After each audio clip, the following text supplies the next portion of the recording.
بسم الله الرحمن الرحيم.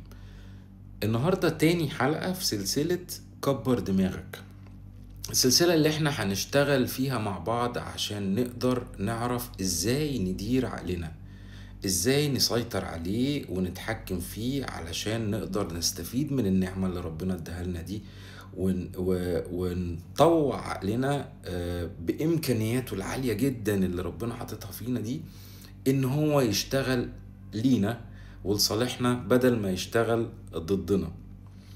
آه، النهاردة هنتكلم عن الريسيفر. هناخد اول حاجة بقى، هو العقل بيخش له الافكار دي ازاي؟ بتخش له عن طريق بوابتين.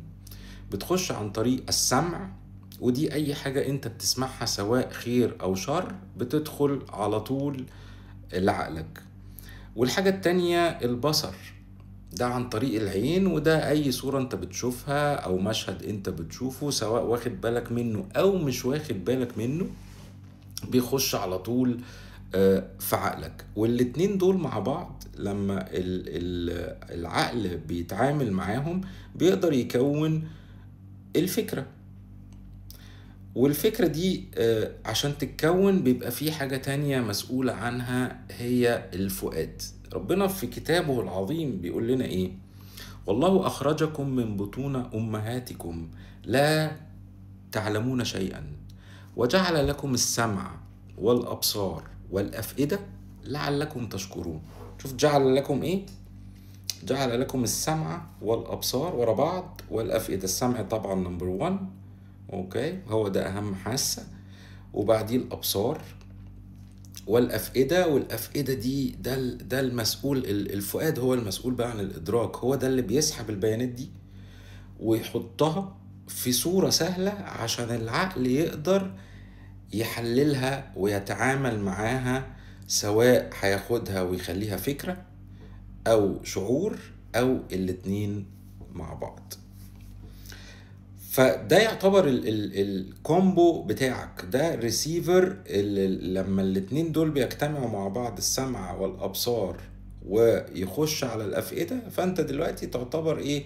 خلاص انت حصل عملية التعقل. حلو.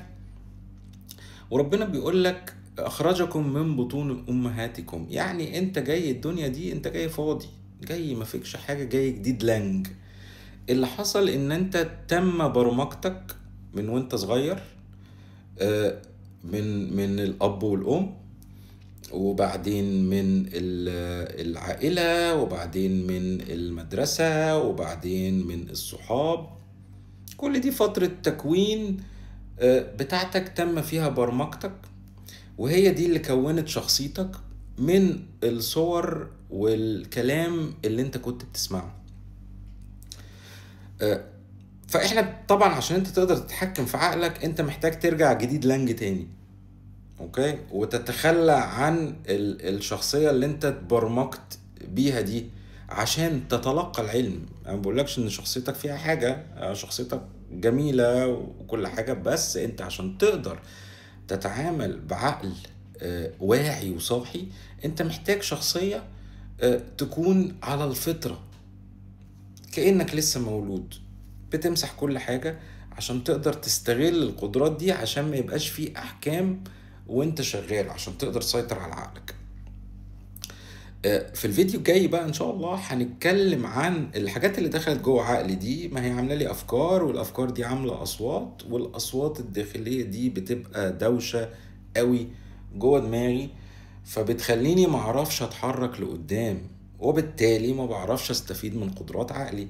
هنتكلم بقى عن ازاي نقدر نمسك الفكرة دي ونوقفها ونتحكم فيها بحيث ان هي ما تأثرش علينا، ونقدر نتحرك لقدام، ما نقفش في ماضي وما نقفش في مستقبل، ونبقى present. فالفيديو جاي ان شاء الله هنبدأ نتكلم بقى في الفكرة ونعمل عملية تحضير للعقل عشان الفيديوز اللي بعد كده. والسلام عليكم ورحمة الله وبركاته.